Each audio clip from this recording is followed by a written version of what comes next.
स्वागत है आप सभी का नोवेल कास्ट के दूसरे एपिसोड में, जहां हम अगाथा क्रिस्टी द्वारा लिखी गई एक murder mystery novel and then there were none की कहानी को जानेंगे। ये किताब 1939 में प्रकाशित हुई थी और इसका ओरिजिनल टाइटल कुछ और था जो कि मैं यहाँ नहीं बोल सकता। अगाथा क्रिस्टी के हिसाब से ये उनकी करियर की सबसे डिफिकल्ट बुक थी टू राइट और मैं मानता हूँ कि ये उनकी सबसे बेहतरीन किताब है। इसीलिए आज के एपिसोड में हम इस किताब की पूरी कहानी को ब्रीफली जानेंगे। अगर आपको ये एपिसोड पसंद आती है तो वीडियो को लाइक और चैनल को सब्सक्राइब भी जरूर कीजिएगा।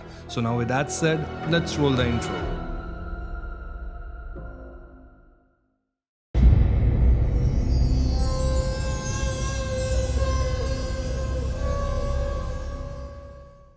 तो कहानी के शुरुआत में ही हमें 8 कैरेक्टर से इंट्रोड्यूस किया जाता है और ये सभी मिस्टीरियस सोल्जर आइलैंड के लिए ट्रैवल कर रहे थे। ये आइलैंड डेवन कोस्ट के पास था और आजकल काफी सुर्खियों में रहता था क्योंकि सभी लोग इस आइलैंड को लेके अलग अलग कहानियां बना रहे थे। ऐसा कहा जा रहा था कि इनिशियली इस आइलैंड को कोई मिलियनेयर खरीदा था लेकिन फिर वो इसे बेच दिया। Coming to those 8 characters, well पहले कैरेक्टर का नाम है जस्टिस वॉरग्रेव, जो कि अपने फर्स्ट क्लास कैरेज में सोल्जर आइलैंड के लिए ट्रैवल कर रहे थे। जस्टिस वॉरग्रेव को एक खत मिला था जो कि उनके एक पुराने दोस्त का था और उसी दोस्त ने इन्हें इस आइलैंड पे इनवाइट किया था। अब हालांकि ये खत कितनी वैध थी ये कोई नहीं कह सकता, लेकिन खत में लिखा था कि एक अनजान मिलियनेयर जिसका नाम मिस्टर ओवन है वो इस आइलैंड पे एक मैंशन खरीदा है और इसीलिए जस्टिस वॉरग्रेव का दोस्त उन्हें इस मैंशन पे बुला रहा था टू कैच अप। अब दूसरी कैरेक्टर जो इस आइलैंड पे जा रही थी उनका नाम है वेरा क्लेथॉर्न। वेरा एक 3rd क्लास कैरेज में जा रही थी जहां उनके साथ 5 और यात्री थे। वेरा को इस आइलैंड पे उना नैन्सी ओवन यानी UNO इनवाइट की थी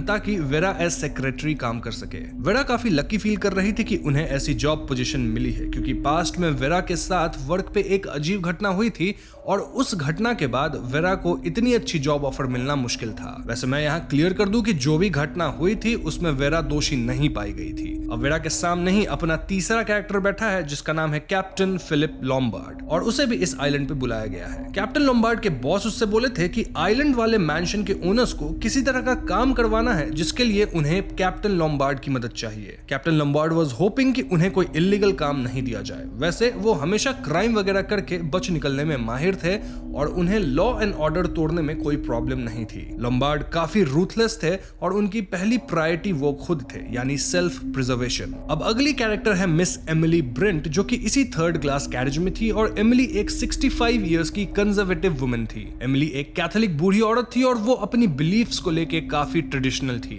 एमिली को सोल्जर आइलैंड आने की इनविटेशन किसी UNO से मिली थी। अब UNO से आप यूनाइटेड नेशंस मत समझ लेना, ये वही UNO है जो कि जस्ट मैं पहले बताया था, किसी के नाम के इनिशियल्स। UNO का कहना है कि वो एमिली से कुछ साल पहले एक गेस्ट हाउस में मिली थी और हालांकि एमिली को इस मुलाकात के बारे में कुछ याद नहीं है, स्टिल वो आइलैंड जा रही है क्योंकि शी इज होपिंग कि उसे किसी तरह का जॉब ऑफर किया जाएगा। अगला कैरेक्टर है जनरल मैकआर्थर और उसे अपना इन्विटेशन मिस्टर ओवन से मिला था। मिस्टर ओवन जनरल मैकआर्थर को खत में बताए थे कि वो जनरल के किसी मिलिट्री दोस्त के फ्रेंड हैं और आइलैंड पे सभी मिलिट्री वाले कैचअप करेंगे। यहाँ जनरल को ऐसा लग रहा था कि लोग उन्हें अवॉइड कर रहे हैं क्योंकि 30 साल पहले जनरल से जुड़ी कुछ तो रूमर फैली थी। जो भी हो, जनरल वाज हैप्पी कि उन्हें इनवाइट किया गया है, वो भी एक मिलिट्री कैचअप में। अब अगले कैरेक्टर हैं डॉक्टर आर्मस्ट्रांग जो कि एक यंग सक्सेसफुल डॉक्टर है और वो ड्राइव करके इस आइलैंड पे जा रहे हैं। डॉक्टर आर्मस्ट्रांग को कोई तो इंसान ये बोल के आइलैंड बुलाया था कि उसकी बीवी बीमार है और उन्हें डॉक्टर की जरूरत है, तो उस अनजान आदमी के बीवी को ट्रीट करने के लिए डॉक्टर को अच्छे पैसे मिलने वाले थे। यहाँ डॉक्टर आर्मस्ट्रांग सोच रहे होते हैं कि वो लकी है कि he got out of something bad जो कि 15 साल पहले हुआ था। नाउ एंथनी मास्टन नामक यंग इंसान भी ड्राइव करके इस आइलैंड पे जा रहा है और उसे ओवेंस ने इनवाइट करा है। ऑल्दो एंथनी को पता ही नहीं कि ये ओवेंस है कौन। एंथनी तो बस यहाँ मस्ती करने जा रहा था इस होप में कि आइलैंड पे दारू होगा और लड़कियां भी होंगी। एंथनी ऐसे ही जिंदगी जीता था जहां वो सिर्फ पार्टीज वगैरह करता रहता था। नाउ हमारा फाइनल कैरेक्टर है विलियम बलोर जो कि एक कैरेज में ट्रैवल कर रहा है टू द आइलैंड और वो एक प्राइवेट डिटेक्टिव है। बलोर को यहाँ ये बोल के बुलाया गया है कि उसे सभी लोगों पे नजर रखना है और इसके लिए उसे ठीक ठाक पैसे मिलेंगे। तो सभी लोकेशन पे पहुंचते हैं जहां से फ्रेड नामक सेलर बारी बारी से सबको बोट से आइलैंड पहुंचाता है। बातचीत से पता चलता है कि फ्रेड भी इस आइलैंड के owner mister mister and Mrs oven से नहीं मिला है और ये आइलैंड मेन लैंड से काफी दूर है, यानी food supplies and other things के लिए किसी को रोज बोट से आइलैंड तक आना होगा। तो जब सभी आइलैंड पहुंच जाते हैं तो इनकी मुलाकात वहां मिस्टर एंड मिसेस रॉजर्स से होती है, जो कि यहाँ पे एज हाउसकीपर अपॉइंट किए गए थे बाय ओनर ओवेंस। हम जान पाते हैं कि मिस्टर एंड मिसेस रॉजर्स भी आज तक ओवेन से नहीं मिले हैं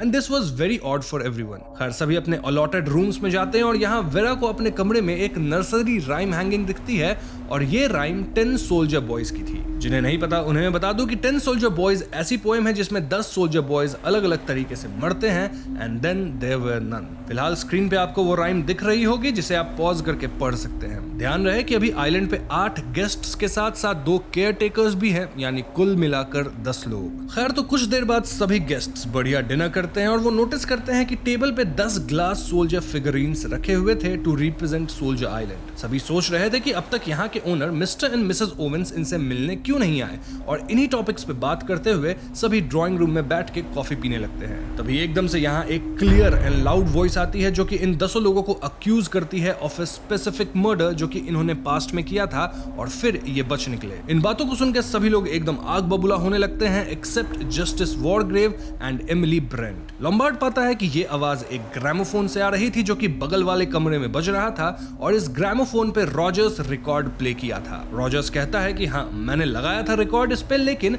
मुझे बिल्कुल आइडिया नहीं था कि रिकॉर्ड के अंदर ऐसी बातें थी। उसे तो ऐसा करने के लिए इंस्ट्रक्शन मिस्टर ओवन से मिला था और इसीलिए वो ऐसा किया। इस पॉइंट पे सभी थोड़ा डरने लगे थे और ऐसे में जस्टिस वॉरग्रेव चार्ज लेते हैं और वो रॉजर्स से इनफैक्ट सभी से पूछते हैं कि उन्हें यहाँ के owner mister and Mrs Owens के बारे में क्या पता है। सबका कहना था कि उन्हें ओवेंस के बारे में कुछ भी नहीं पता और कोई भी आज तक ओवेंस से मिला तक नहीं है। अब इस पॉइंट पे आप वंडर कर रहे होंगे कि इन सभी लोगों ने पास्ट में किस तरह के कत्ल किए हैं। वेल, जैसे जैसे कहानी आगे बढ़ेगी आपको सभी का पास्ट पता चल जाएगा। खैर जस्टिस वॉरग्रेव सभी लोगों को अपना इनविटेशन लेटर दिखाने कहते हैं और सून वो रियलाइज करते हैं कि इनिशियल्स यूएनओ यानी यू एन ओवेन कहीं ना कहीं अननोन वर्ड बनता है, व्हिच मींस कि इन सबको किसी पागल आदमी ने यहाँ इनवाइट किया है जो कि अब शायद इन्हें मार भी दे सकता है। But the surprising part was कि उस पागल आदमी को इन सब के पास्ट के बारे में काफी कुछ मालूम था। ऐसे में सभी सफाई देना शुरू करते हैं कि कैसे जो बात उनके बारे में रिकॉर्ड पे कही गई है वो गलत है। बूढ़े जस्टिस वॉरग्रेव पे ये इल्जाम लगाया गया था कि उनकी वजह से एडवर्ड सेटन नामक आदमी मारा गया। जस्टिस वॉरग्रेव कहते हैं कि वो एक जज हैं और एक ट्रायल के दौरान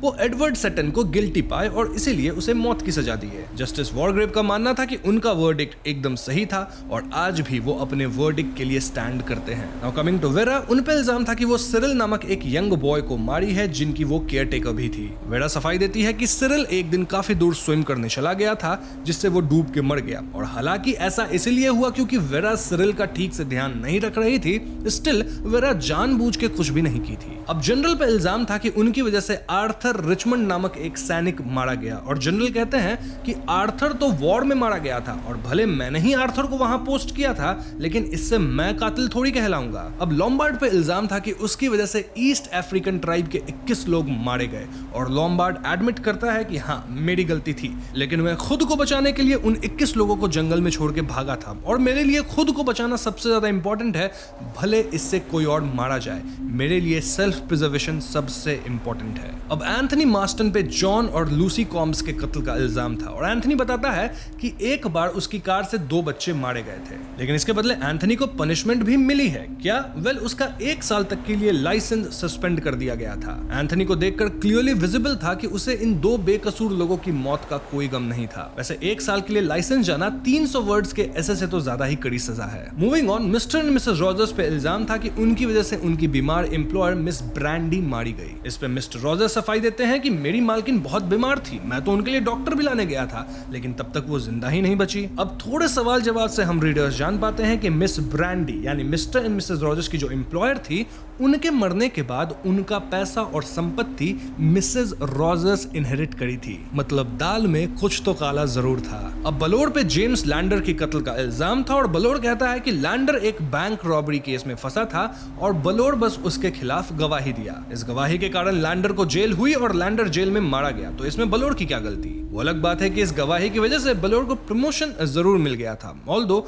बलोर अब भी कहता है कि लैंडर गिल्टी था। नाउ डॉक्टर आर्मस्ट्रॉन्ग पे ये इल्जाम था कि उनकी वजह से लुइसा मैरी क्लेस मारी गई थी। डॉक्टर आर्मस्ट्रॉन्ग कहते हैं कि मुझे तो ये नाम याद भी नहीं है, लेकिन वो अपने मन में सोच रहे थे कि कहीं ये वही औरत तो नहीं जिसका ऑपरेशन डॉक्टर आर्मस्ट्रॉन्ग नशे की हालत में कर दिए थे और इसी वजह से उनसे गलती हुई और उनकी गलती के कारण वो औरत मारी गई थी। फाइनली एमिली ब्रेंट पे भी किसी के कत्ल का इल्जाम था, लेकिन एमिली यहाँ कुछ भी बोलने से मना कर देती है। सीन ये था कि इन 10 लोगों पे किसी न किसी को मारने का इल्जाम था और ये इल्जाम सच है या झूठ इसका तो पता नहीं, लेकिन रिकॉर्ड प्लेयर में जो भी बोल रहा था उसे पक्का यकीन था कि इन 10 ने कुछ तो गुनाह किया है। खैर, तो सबकी बात सुनने के बाद जस्टिस वॉर्डग्रेव कहते हैं कि हम कल सुबह सुबह इस आइलैंड से निकल लेंगे और सभी उनकी बात मान भी लेते हैं, एक्सेप्ट एंथनी मार्स्टन, जिसे ये सब काफी थ्रिलिंग लग रहा था और वो इन पहेलियों को सॉल्व करना चाहता था। मार्स्टन अपने ड्रिंक की चुस्की लेता है और अगले ही क्षण वो चोक करते हुए जमीन पे गिर जाता है। डॉक्टर आर्मस्ट्रॉन्ग तुरंत उसे चेक करते हैं और वो कहते हैं कि एंथनी मार्स्टन मर चुका है। ये देख सभी शॉक में थे और डॉक्टर आर्मस्ट्रॉन्ग कंफर्म करते हैं कि एंथनी को जहर दिया गया है। अब जिस बोतल से एंथनी की ड्रिंक आई थी वो तो सेफ थी क्योंकि उस बोतल से कई लोग पिए थे, रादर एंथनी के ग्लास में ही कोई जहर डाल दिया था। यहाँ कुछ लोग कहने लगते हैं कि मे बी एंथनी खुद को जहर देके मारा होगा, लेकिन इस बात का सेंस नहीं बन रहा था क्योंकि Anthony was young and full of life. अब इस पॉइंट पे मैं आप व्यूअर्स का उस 10 सोल्जर्स वाले पोएम की तरफ ध्यान खींचना चाहूंगा जिसका पहला लाइन था 10 little soldier boys went out to dine, one choked his little self and then there were 9। अब अगर आप गौर करें तो पोएम में जैसा लिखा था ठीक उसी तरह से एंथनी चोक करके मारा गया था। खैर, इस पॉइंट पे यहाँ मौजूद कोई भी कुछ नहीं कर सकता था और सभी डिसाइड करते हैं कि वो अपने अपने कमरे में जाके सो जाएंगे और कल सुबह जब कोई मेनलैंड से आएगा तो सभी उसके साथ यहाँ से निकल लेंगे। अब अपने अपने कमरों में सभी लोग अपनी ख्यालों में खोए हुए थे। लाइक जस्टिस वॉर्डग्रेव सोच रहे थे कि मैंने सेटन के लिए सही ही फैसला दिया था, वो मुजरिम था और भले बाकी जूरर्स मानते थे कि वो इनोसेंट है, मुझे पता है कि वो इनोसेंट नहीं था। वहीं जनरल सोच रहे थे कि आर्थर तो वाकई मेरी वजह से ही मरा था।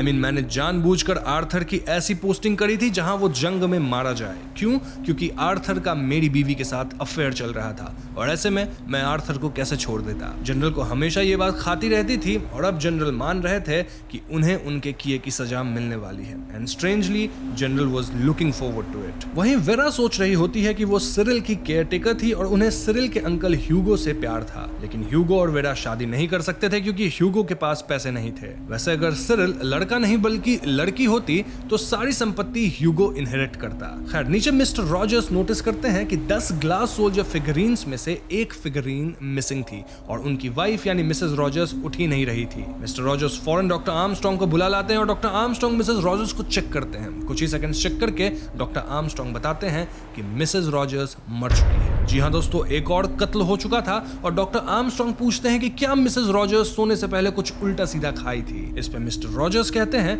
कि वो कुछ इधर उधर नहीं खाई थी एक्सेप्ट वो दवाई जो डॉक्टर आर्मस्ट्रॉन्ग ही उनको दिए थे। बेसिकली हुआ ये था कि कुछ घंटों पहले जब रिकॉर्ड प्ले हुआ था तब मिसेस रॉजर्स अपने ऊपर इल्जाम सुन के बेहोश हो गई थी और ऐसे में डॉक्टर आर्मस्ट्रॉन्ग कुछ मेडिसिन शॉट्स वगैरह देके मिसेस रॉजर्स की मदद किए थे, लेकिन अब तो मिसेस रॉजर्स मर चुकी हैं। अब तक सुबह भी हो चुकी थी और ब्रेकफास्ट टेबल पे डॉक्टर आर्मस्ट्रॉन्ग सभी को बताते हैं कि मिसेस रॉजर्स अब नहीं रही। डॉक्टर आर्मस्ट्रॉन्ग ये भी कहते हैं कि बिना ऑटोप्सी यानी पोस्टमार्टम के वो पता नहीं लगा सकते कि मिसेस रॉजर्स कैसे मरी हैं और इस आइलैंड पे तो ऑटोप्सी करने के लिए टूल्स है भी नहीं। ऑल्दो देख के यही लग रहा है कि वो किसी तरह के मेडिसिन स्पेशली स्लीपिंग पिल्स के ओवरडोज से मरी है। यहाँ एमिली का कहना था कि मिसेस रॉजर्स शायद गिल्ट में मर गई क्योंकि शायद मिसेस रॉजर्स वाकई में गुनहगार थी और वो अपने पुराने एम्प्लॉयर को मारी होगी। बेसिकली एमिली के हिसाब से मिसेस रॉजर्स को भगवान सजा दिए हैं। वहीं बलोड का मानना था कि मिसेस रॉजर्स को मिस्टर रॉजर मारा है क्योंकि जब से रिकॉर्ड पे इनके क्राइम के बारे में बताया गया था तब से मिसेस रॉजर्स बहुत डर गई थी। ऐसे में मिस्टर रॉजर को लगा होगा कि कहीं मेरी बीवी सारा सच ना उगल दे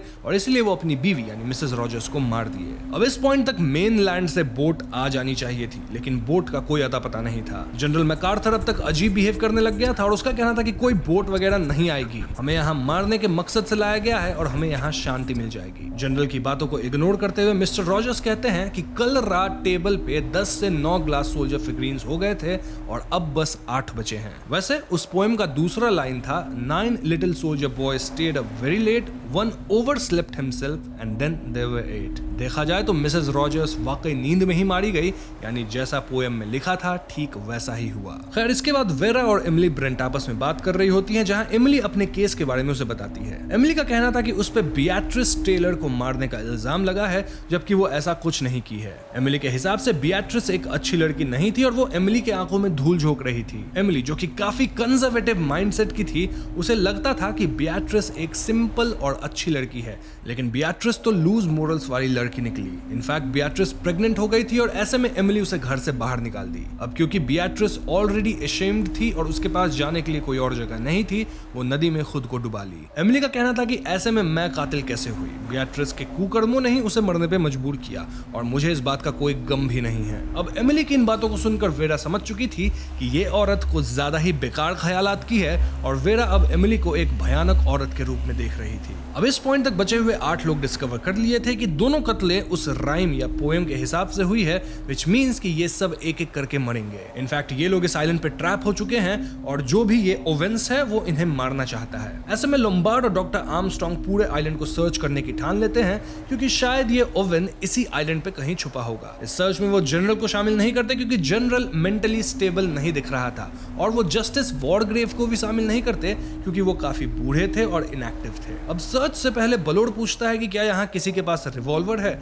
और लोम्बार्ड कहता है कि हाँ मेरे पास है। इस पे बलोड का शक लोम्बार्ड पे जाता है, क्योंकि लोम्बार्ड आइलैंड पे रिवॉल्वर लेके क्यों आया। वहीं लोम्बार्ड का कहना था कि मैं हर जगह रिवॉल्वर लेके ही चलता हूँ। तो ये तीनों आइलैंड पे सर्च शुरू करते हैं और इन्हें ओशन के पास जनरल दिखते हैं, जो कि अलग ही ट्रांस में थे। इट वाज क्लियर कि जनरल अपना मानसिक संतुलन खो चुके हैं। अब यहाँ जनरल की बात वेरा से होती है और जनरल का कहना था कि मैंने जानबूझकर आर्थर रिचमंड की पोस्टिंग वॉर वाले एरिया में की, जिससे वो मारा गया। मैंने ऐसा इसलिए किया क्योंकि मैं अपनी पत्नी से प्यार करता था। वैसे आर्थर की मौत के बाद मेरी पत्नी पहले जैसी नहीं रही, वो आर्थर को मिस करती थी और कुछ समय बाद मेरी पत्नी भी मर गई। मुझे अपने कर्मों की सजा इस आइलैंड पे ही मिलेगी और कोई भी इस आइलैंड से जिंदा बच के नहीं निकल पाएगा। ये सब सुन के वेरा काफी डिस्टर्ब होती है और वो वापस मैंशन आती है। अब तक ब्लोड, डॉक्टर आर्मस्ट्रांग और लोम्बार्ड आइलैंड सर्च कर चुके थे और यहाँ छिपने की कोई जगह नहीं थी, ना ही उन्हें कोई मिला। इनफैक्ट मैंशन के अंदर भी इन्हें कोई अनजान इंसान नहीं मिलता, एंड दिस मेंट कि कातिल इन्हीं बचे हुए 8 लोगों में से कोई एक है।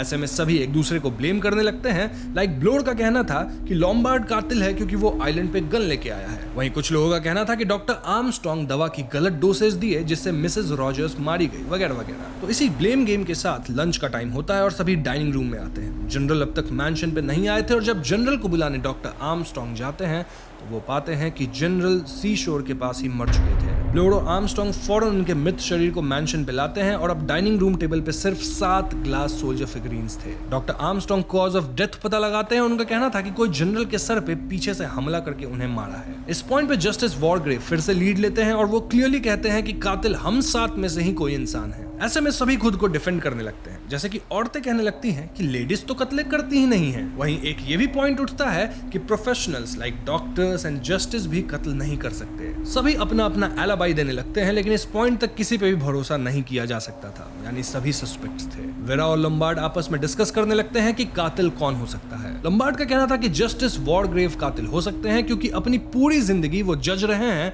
और इससे उनका दिमाग थोड़ा खराब हो गया होगा। वो खुद को गॉड ही मानने लगे होंगे और इसलिए लोगों को मार रहे हैं। वहीं वेरा का कहना था कि कातिल शायद डॉक्टर आर्मस्ट्रांग है, क्योंकि 3 में से 2 कत्ले तो पॉइजन या मेडिसिन ओवरडोज से हुई है और इस तरह से यूजुअली एक डॉक्टर ही किसी इंसान को मार सकता है। इनफैक्ट डॉक्टर आर्मस्ट्रांग ही जनरल को लाने गया था, तो वही जनरल को उधर पीछे से हमला करके मार दिया होगा। ये सुनकर लोम्बार्ड भी सोचता है कि हाँ, वेरा के पॉइंट्स में दम तो है। अब वेरा और लोम्बार्ड की तरह ही मिस्टर रॉजर्स और बलोड भी आपस में अपनी थियरीज बना रहे थे। वहीं जस्टिस वॉरग्रेव और डॉक्टर आर्मस्ट्रांग भी अपनी थियरीज बना रहे थे। देखा जाए तो ना सिर्फ लोगों को एक दूसरे पे शक था, बल्कि अब थोड़ी ग्रुपिज्म भी हमें देखने को मिल रही थी। अकेली थी तो सिर्फ एमिली, जिसका मानना था कि हम 7 में से कोई कातिल नहीं है, बल्कि कातिल तो बियाट्रिस टेलर है, जो कि उसकी विक्टिम थी। वो ये बात एक नोटबुक में भी लिखती है, एंड दिस प्रूव्स कि एमिली को कहीं ना कहीं मन में गिल्ट था कि उसकी वजह से बियाट्रिस मारी गई थी। उन्हें शायद लगने लगा था कि ये सब सुपरनैचुरल है और बियाट्रिस की आत्मा अपना बदला ले रही है सुपरनैचुरल वेज में। खैर शाम में सभी चाय पीने लिविंग रूम में आते हैं, जब मिस्टर रॉजर्स बताते हैं कि एक बाथरूम का रेड कर्टन गायब हो गया है। ये सुन के सभी थोड़ा गंभीर हो जाते हैं और चाय पीने के बाद सभी अपने कमरे में जाके रूम को अंदर से लॉक कर लेते हैं। मिस्टर रॉजर्स यहाँ उन ग्लास सोल्जर फिगरीन्स को भी लॉक कर देता है ताकि जो भी कातिल है वो इनके साथ छेड़छाड़ ना कर सके। अगली सुबह लोम्बार्ड थोड़ी देर से उठता है और वो रियलाइज करता है कि आज उसे ब्रेकफास्ट के लिए मिस्टर रॉजर्स बुलाने नहीं आए। इसका एक ही मतलब हो सकता था कि कातिल मिस्टर रॉजर्स को मार दिया है और ऐसे में लोम्बार्ड फौरन सबको उठा के डाइनिंग रूम में लाता है। यहाँ ऑलरेडी ब्रेकफास्ट लगा हुआ था और वो सोल्जर फिगरीन्स अब टेबल पे थे जहां अब सिर्फ 6 सोल्जर्स थे। इसके कुछ ही देर बाद इन्हें मिस्टर रॉजर्स का मृत शरीर मैंशन के पास मिलता है जहां मिस्टर रॉजर्स खाना बनाने के लिए लकड़ी काटने गए थे। मिस्टर रॉजर्स को कुल्हाड़ी से मार के उनकी जान ली गई थी और अगर हम पोएम को रेफर करें तो वहां अगली लाइन कुछ ऐसी थी, 7 little soldier boys chopping up sticks, one chopped himself in halves and then there were 6। देखा जाए तो मिस्टर रॉजर्स कुल्हाड़ी से लकड़ी काटते वक्त ही मारे गए थे, ठीक वैसे ही जैसा राइम में मेंशन था। अब यहाँ मैं पिछले कत्ल की राइम आपको नहीं बताया हूँ, लेकिन स्क्रीन में पूरा राइम आपको दिख रहा होगा, आप खुद से पढ़ सकते हैं पॉज करके। खैर सबसे सभी एकदम डरे हुए थे लेकिन किसी के मुंह से आवाज तक नहीं निकल रही थी। ऐसे में जस्टिस वॉरग्रेव कहते हैं कि ब्रेकफास्ट के आधे घंटे बाद हम सब मिलेंगे to discuss our next plans. सभी ब्रेकफास्ट करके अपने कमरे में जाने लगते हैं एक्सेप्ट एमिली, जिसे थोड़ा अजीब फील हो रहा था। उन्हें थोड़ी नींद से आने लगी थी और वो विंडो पे एक बी देखती है। एमिली अपने ख्यालों में खोई हुई थी जब अचानक उन्हें अपने गर्दन पे चुभन महसूस होती है, मानो किसी बी ने उन्हें काटा हो। इसके कुछ देर बाद सभी ड्राइंग रूम में एकत्रित होते हैं लेकिन एमिली यहाँ नहीं थी। खोजने पे ये लोग एमिली को मृत पाते हैं और डॉक्टर आर्मस्ट्रॉन्ग कंफर्म करते हैं कि कोई तो एमिली को हाइपोडर्मिक सिरिंज से मारा है। लोम्बार्ड नोटिस करता है कि किलर इस कमरे में एक बम्बल बी भी छोड़ा था ताकि ये कत्ल भी राइम से मैच कर सके, क्योंकि राइम का अगला लाइन कुछ ऐसा था, 6 little soldier boys playing with a hive, a bumblebee stung one and then there were 5। यहाँ जस्टिस वॉरग्रेव तुरंत पूछते हैं कि घर में हाइपोडर्मिक सिरिंज आया कहां से, और डॉक्टर आर्मस्ट्रॉन्ग का कहना था कि मैं इसे लाया था क्योंकि डॉक्टर्स आमतौर पे ये लेके ट्रैवल करते हैं। डॉक्टर आर्मस्ट्रॉन्ग सभी को अपने कमरे पे अपना सिरिंज दिखाने ले जाते हैं लेकिन उनका सिरिंज उनके बक्से से गायब था, यानी कातिल उनके ही सिरिंज का इस्तेमाल करके एमिली को मारा है या फिर डॉक्टर आर्मस्ट्रॉन्ग खुद ही कातिल है। ऐसे में जस्टिस वॉरग्रेव प्रपोज करते हैं कि बचे हुए 5 लोगों में जिनके पास भी कुछ ऐसी चीज है जिससे कत्ल हो सकता है वो फौरन इसे जमा कर दें। क्यों? क्योंकि इन चीजों को लॉक करके रख दिया जाएगा ताकि कातिल इनका इस्तेमाल ना कर सके। ऐसे में डॉक्टर फौरन अपने स्लीपिंग टैबलेट्स, मेडिसिन के सब दे देते हैं लेकिन लोम्बार्ड अपना रिवॉल्वर नहीं देना चाह रहा था। सभी लोग उसे रिवॉल्वर देने के लिए फोर्स करते हैं और फाइनली लोम्बार्ड को भी मानना पड़ता है। अब जैसे ही लोम्बार्ड अपने कमरे में रिवॉल्वर लाने जाता है तो वहां से रिवॉल्वर ऑलरेडी गायब था। ऐसे में सभी एक दूसरे को फुली बॉडी चेक करते हैं लेकिन किसी को कुछ नहीं मिलता। अब जब्त किया गया सारा सामान एक ऐसे कैबिनेट में रख दिया जाता है जिसे खोलने के लिए 2 चाबियां लगेंगी। एक चाबी लोम्बार्ड को दी जाती है और एक ब्लोर को, क्योंकि ये दोनों स्ट्रॉन्ग थे और एक दूसरे से चाबी नहीं छीन सकते, ना ही इनसे कोई छीन सकता है। इसके बाद इन्हें 6th सोल्जर फिगरीन और वो सिरिंज जिससे एमिली का कत्ल हुआ था दोनों डाइनिंग रूम के बाहर फेंकी हुई मिलती है। अब इस पॉइंट पे बचे हुए 5 लोग ड्राइंग रूम में एक साथ बैठते हैं और एक दूसरे को देख रहे थे। प्लान ये था कि एक बार में इस जगह से सिर्फ एक ही आदमी जा सकता है फॉर एनी वर्क और इससे कत्लें नहीं होंगी। अब इनिशियली तो ये प्लान वर्क करता है लेकिन जल्द ही वेरा डिसाइड करती है कि वो अब और यहाँ नहीं बैठ सकती, इसलिए वो अपने कमरे में नहाने जाती है। जब वेरा अपने कमरे में जाती है तो वो समुद्र को स्मेल कर पाती है और उसे फिर से अपना पास्ट याद आता है। वो सोचती है कि अगर सिरिल इस दुनिया में नहीं होता तो उसकी प्रॉपर्टी ह्यूगो को मिलती और फिर वेरा ह्यूगो से शादी कर पाती। तभी अचानक वेरा को लगता है कि कोई तो कमरे के अंदर है, इनफैक्ट कोई उसके गले को टच करता है। वेरा चिल्लाती है और उसकी आवाज सुन के बाकी लोग यहाँ भाग के आते हैं। वो पाते हैं कि वेरा के कमरे के छत से एक भीगी हुई सीवीड लटक रही थी जो कि वेरा को टच करी थी और डर से वेरा को ऐसा लगा मानो कोई इंसान उसे टच किया हो। इस पॉइंट पे लोम्बार्ड रियलाइज करता है कि वो 3 लोग ही भाग के ऊपर आए थे, जस्टिस वॉरग्रेव तो नीचे ही रह गए। ये लोग फौरन नीचे जाते हैं और वहां वो पाते हैं कि जस्टिस वॉरग्रेव मिसिंग रेड कर्टन पहने हुए हैं और उनके सर पे जज वाली विग है। डॉक्टर आर्मस्ट्रॉन्ग चेक करते हैं और वो पाते हैं कि कोई तो जस्टिस वॉरग्रेव के सर में गोली मार दिया है जिससे उनकी मौत हो गई है। यहाँ अगेन राइम मैच कर रहा था, विच वॉज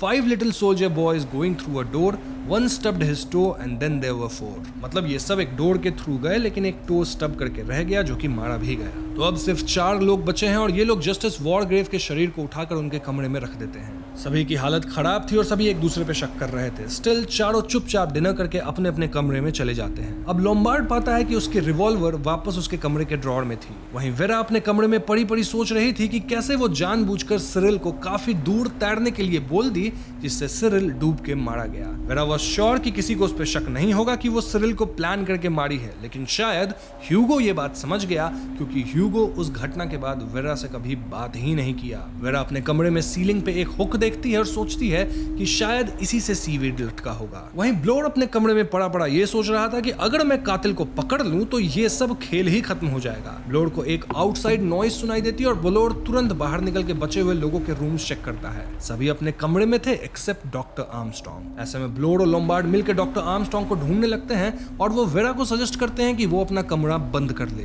और कमरा तब तक ना खोले जब तक ब्लोर और लोम्बार्ड वापस ना आ जाए। तो कुछ समय बाद ब्लोर और लोम्बार्ड वापस आते हैं और उनका कहना था कि डॉक्टर आर्मस्ट्रॉन्ग पूरे आइलैंड पे कहीं नहीं है। इनफैक्ट अब टेबल पे सिर्फ 3 सोल्जर बॉय फिगरिन्स दिख रहे थे। तो अब ये तीनों यानी ब्लोर, लोम्बार्ड और वेरा एक साथ किचन में ब्रेकफास्ट करते हैं और इनका मानना था कि डॉक्टर आर्मस्ट्रॉन्ग मर चुका है, तभी तो सिर्फ 3 सोल्जर फिगरिन्स बचे हैं। ऐसे में ब्लोर लोम्बार्ड को कातिल मानने लगता है क्योंकि लोम्बार्ड के पास रिवॉल्वर था। वेरा कहती है कि अगर हम राइम या फिर पोएम पे ध्यान दे तो राइम में कुछ ऐसा लिखा है, 4 little soldier boys going out to sea, a red herring swallowed one and then there were 3। Vera का मानना था कि डॉक्टर आर्मस्ट्रॉन्ग ही रेड हेरिंग है और वो मरा नहीं है बल्कि इसी आइलैंड पे कहीं छुपा हुआ है। अब जिन्हें नहीं पता उन्हें मैं बता दूं कि रेड हेरिंग का मतलब होता है एक मिसलीडिंग क्लू, यानी कुछ ऐसा जिससे लोगों को असली मुद्दे से भटकाया जा सके। तो मे बी डॉक्टर आर्मस्ट्रॉन्ग इन सबको भटका रहे थे और वही कातिल हैं। ऐसे में ये लोग फिर से आइलैंड खोजते हैं लेकिन डॉक्टर आर्मस्ट्रॉन्ग का कोई अता पता नहीं था। तीनों डिसाइड करते हैं कि वो लोग अब बाहर ही रहेंगे एक दूसरे के सामने ताकि आगे कुछ अनहोनी ना हो। खैर कुछ समय बीतता है और लंच टाइम आ जाता है जब ब्लोर कहता है कि वो लंच करने अकेले मैंशन में जाएगा। वो वेरा और लोम्बार्ड को बाहर ही छोड़ के अंदर जाता है। ब्लोर के जाते लोम्बार्ड वेरा से कहता है कि हो ना हो ब्लोर ही कातिल है। वेरा कहती है कि मुझे तो लगता है कि कोई सुपरनैचुरल एंटिटी ऐसा कर रही है। इनकी बातचीत के दौरान वेरा काइंड ऑफ कन्फेस करती है कि सिरिल को वो जानबूझकर दूर तक स्विम करने भेज दी जिससे सिरिल डूब के मारा गया था। तभी अचानक इन्हें कुछ क्रैश करने की आवाज सुनाई देती है और ये दोनों आवाज की तरफ बढ़ते हैं। दोनों पाते हैं कि टेरेस पे ब्लोर मृत पड़ा था और कोई तो उसके सर को एक बियर शेप्ड क्लॉक से क्रश कर दिया था। अब वेरा और लोम्बार्ड तो एक दूसरे के ही साथ थे, यानी ये काम पक्का डॉक्टर आर्मस्ट्रॉन्ग का ही होगा। ऐसे में ये दोनों सुबह तक बीच पे ही वेट करते हैं और सुबह इन्हें दूर पे कुछ कपड़ों की बंडल दिखती है। नजदीक जाने पे ये पाते हैं कि वो कोई कपड़ों का बंडल नहीं था बल्कि डॉक्टर आर्मस्ट्रॉन्ग की मृत शरीर थी एंड इट वाज क्लियर कि उनकी डूबने से मौत हुई है। इस मोमेंट पे वेरा और लोम्बार्ड स्लोली एक दूसरे को देखते हैं क्योंकि आइलैंड पे तो सिर्फ यही 2 बचे थे। ये दोनों अब एक दूसरे पे शक करने लग गए थे जबकि दोनों ये बात सोच ही नहीं रहे थे कि ब्लोर तो तब मारा गया जब ये दोनों एक दूसरे के साथ थे। खैर ये दोनों मिलकर डॉक्टर आर्मस्ट्रॉन्ग की बॉडी को मूव करते हैं और इसी दौरान लोम्बार्ड पाता है कि उसका रिवॉल्वर गायब है। वेरा चालाकी से लोम्बार्ड का रिवॉल्वर ले ली थी और जब तक लोम्बार्ड वेरा के ऊपर झपटता वेरा लोम्बार्ड को रिवॉल्वर से शूट कर देती है। ये गोली सीधा लोम्बार्ड के दिल के आर पार हो जाती है जिससे लोम्बार्ड वहीं पे मारा जाता है। अब इस आइलैंड पे वेरा अकेली बची थी और वो कंप्लीट शॉक में थी। वेरा इन इंसिडेंट से ट्रॉमेटाइज थी लेकिन अब उसे मरने का डर नहीं था क्योंकि वो आइलैंड पे अकेली थी। इससे यह भी प्रूव होता है कि वेरा भी कातिल नहीं थी। वो खाने के लिए मैंशन के अंदर जाती है और वहां डाइनिंग टेबल पे 3 सोल्जर बॉय फिगरिन्स थे। वेरा 2 को फेंक देती है और एक अपने हाथ में रख लेती है डिपिक्टिंग कि वो बच गई। अब जब वो अपने कमरे में जाने लगती है तो उसे राइम की आखिरी लाइन याद आती है। वेरा को लगता है कि आखिरी लाइन थी, 1 little soldier boy left all alone, he got married and then there were none। लेकिन दोस्तों ये ओरिजिनल लाइन नहीं थी। ओरिजिनल लाइन क्या है या तो आपने पढ़ लिया होगा पोएम देख के या फिर मैं आगे बता ही दूंगा। वैसे यहाँ मैं पूरी राइम स्क्रीन पे दिखा ही रहा हूँ तो जिन कत्लों को मैं राइम से मैच नहीं किया हूँ आप खुद वीडियो पॉज करके उसे मैच कर सकते हैं। एनीवेज वेरा को सडनली फील होता है कि घर में कोई और है और उसे ऐसा लगने लगा था कि शायद हुगो यहाँ उसका इंतजार कर रहा है उससे शादी करने के लिए। ध्यान रहे कि वेरा को लग रहा था कि लास्ट लाइन है he got married and then there were none। Vera फौरन अपने कमरे में जाती है जहां हुक से एक नूज लटक रहा था और वहां एक चेयर भी था, एज इफ किसी ने फांसी लगाने का सेटअप किया हो। इस पॉइंट पे वेरा को पोएम की ओरिजिनल लाइन याद आ जाती है और उसे लगता है कि हुगो शायद ऐसा ही चाहता है कि वेरा खुद को मार ले। वेरा फाइनली खुद को इस सेटअप में मार लेती है and then there were none। वैसे ओरिजिनल लाइन ये है, 1 little soldier boy left all alone, he went and hanged himself and then there were none। अब इस पॉइंट पे किताब में सिर्फ 2 चैप्टर्स बचे हैं और हम रीडर्स को कोई आइडिया नहीं लग रहा कि कातिल आखिर कौन था। अब तक ब्रिटिश पुलिस भी आइलैंड पे आ चुकी है और उन्हें 10 लोग मृत मिले हैं। पुलिस को बस ये पता है कि कोई आइजैक मॉरिस नामक आदमी किसी अननोन थर्ड पार्टी से सोल्जर आइलैंड को खरीदा था, देन मॉरिस ही उन गेस्ट्स को बुलाया था। मॉरिस गांव के लोगों से ये कहा था कि सोल्जर आइलैंड पे किसी तरह का एक्सपेरिमेंट चल रहा है और अगर वहां से कोई डिस्ट्रेस सिग्नल भी आए आए तो वहां मत जाना। इसलिए गांव से कोई भी इस आइलैंड पे बोट लेके आया ही नहीं। फाइनली काफी दिन बाद जब लोग आए तो उन्हें यहाँ 10 लोग मृत मिले। अब आइजैक मॉरिस हमेशा इलीगल एक्टिविटीज में जुड़ा रहता था और पुलिस ये ट्रेस ही नहीं कर पा रही थी कि आइलैंड को एक्चुअली कौन खरीदा था। क्यों? क्योंकि आइजैक मॉरिस तो खुद अपने घर में मृत पाया गया था। मतलब ये काम आइजैक मॉरिस का भी नहीं था। पुलिस यहाँ ग्रामोफोन पे वो रिकॉर्डर वाला मैसेज सुनती है जिसमें आइलैंड पे आए लोगों के ऊपर कत्लों के इल्जाम लगे थे और वो सारे केसेस ऑफिशियली रिकॉर्डेड नहीं थे। कहने का मतलब ये कि उन 10 लोगों के क्राइम्स ऐसे थे जिसे प्रूव नहीं किया गया था, या फिर हम कह सकते हैं कि जिसमें जस्टिस नहीं मिला था और लॉ कुछ कर भी नहीं पाई थी। मतलब ये सब खेल कोई ऐसा इंसान खेला था जिसे इन क्राइम्स की डिटेल्ड जानकारी थी और वो जस्टिस सर्व करना चाहता था। पुलिस को यहाँ वेरा, एमिली और ब्लोर की डायरी एंट्रीज भी मिलती हैं, लेकिन इन एंट्रीज से भी कुछ जज नहीं किया जा सकता था। सबसे अजीब बात तो ये थी कि जिस चेयर पे खड़ी होकर वेरा अंत में अपनी जान दी थी वो चेयर वॉल से टिकी हुई थी। इसका मतलब ये कि जब वेरा मरी थी उसके बाद भी कोई तो इस आइलैंड पे जिंदा था, तभी तो वो चेयर को वॉल से टिका दिया। लेकिन यहाँ तो पुलिस को 10 लोगों की लाश मिली थी। अब हो सकता है कि कोई यहाँ 11th पर्सन हो, राइट?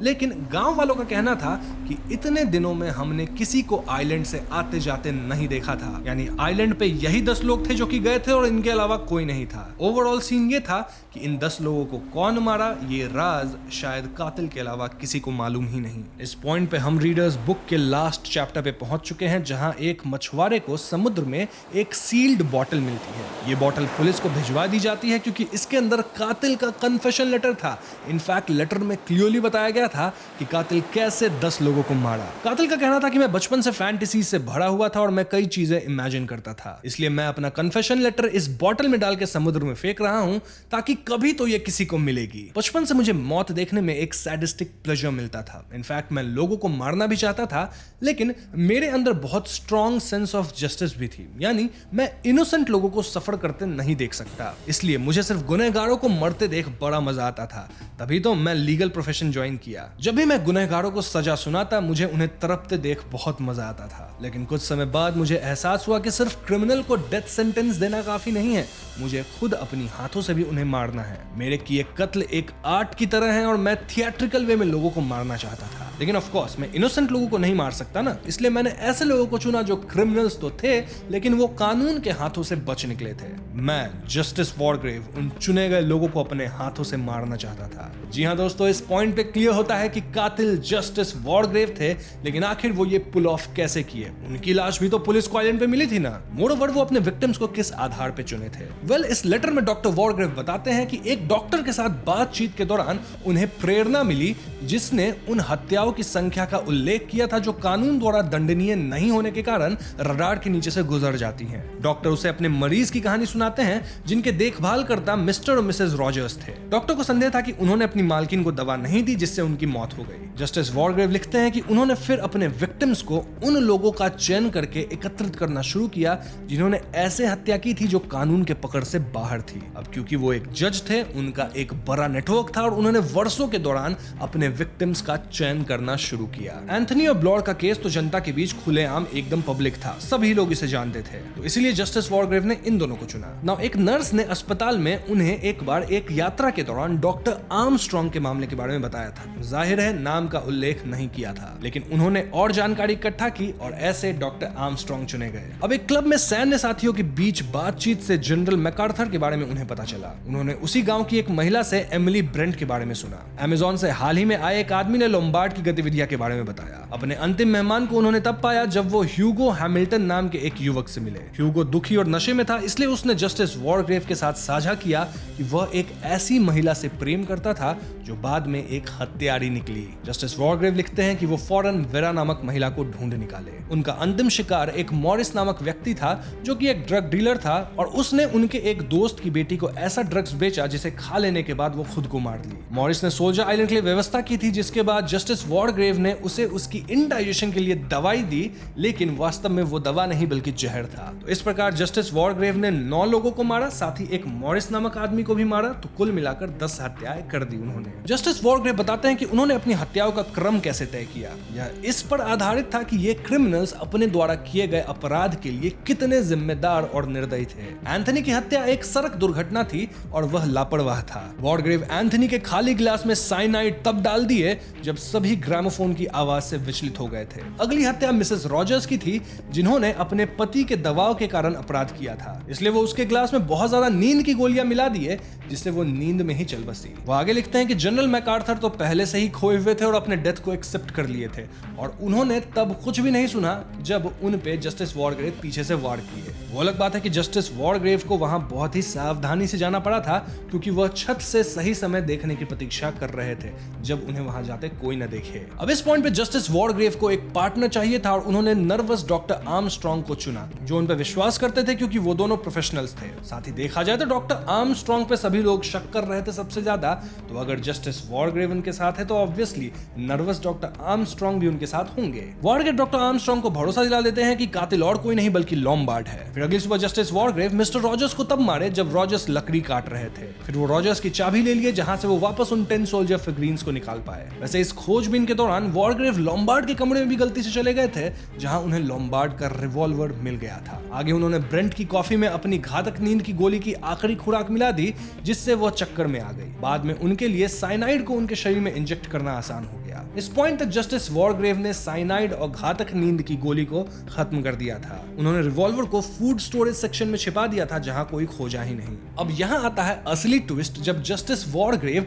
डॉक्टर आर्मस्ट्रॉन्ग को यह भरोसा दिलाते हैं कि अगर वो अपनी डेथ को फेक करे तो फिर वो आसानी से पूरे घर में कातिल को घूम घूम के खोज सकते हैं। कहने का मतलब यह है कि जब जस्टिस वॉरग्रेव मृत पाए गए थे तब डॉक्टर आर्मस्ट्रॉन्ग ही उन्हें डेड डिक्लेयर किए थे, लेकिन आर्मस्ट्रॉन्ग वॉरग्रेव के बहकावे में झूठ बोले थे। उस टाइम तक वॉरग्रेव जिंदा थे और वो आधी रात को डॉक्टर आर्मस्ट्रॉन्ग से मिलने की योजना बनाते हैं। वहां वो डॉक्टर आर्मस्ट्रॉन्ग को पत्थरों से धक्का देके मार दिए। उन्होंने रिवॉल्वर भी वापस रख दिया। इसके बाद वो अपने कमरे में वापस गए और फिर से मृत होने का नाटक किए। अब उनके आने जाने से ब्लोर उनके कदमों की आहट सुन लिया था और तभी वो सभी कमरों की जांच करना शुरू किया था। लेकिन जाहिर सी बात है, ब्लोर सिर्फ उन्हीं लोगों का कमरा जांच किया जो लोग जीवित थे, और इस जांच से ये पता चला कि डॉक्टर आर्मस्ट्रॉन्ग गायब है। वॉरग्रेव लिखते हैं कि उन्होंने ब्लोर, लॉम्बार्ड और वेरा को घर की खिड़कियों से देखा। जब ब्लोर घर की ओर आया तो उन्होंने बियर घड़ी से उसे मार दिया। इसके बाद उन्होंने वेरा को लॉम्बार्ड को गोली मारते हुए देखा और वह खुश थे कि उन्होंने वेरा का सही आकलन किया था। आगे फिर वो एक साइकोलॉजिकल एक्सपेरिमेंट किए जिसके बारे में वो एकदम श्योर नहीं थे। मतलब वो ऐसा सेटअप बनाए जिससे वेरा गिल्ट में खुद की जान ले ले,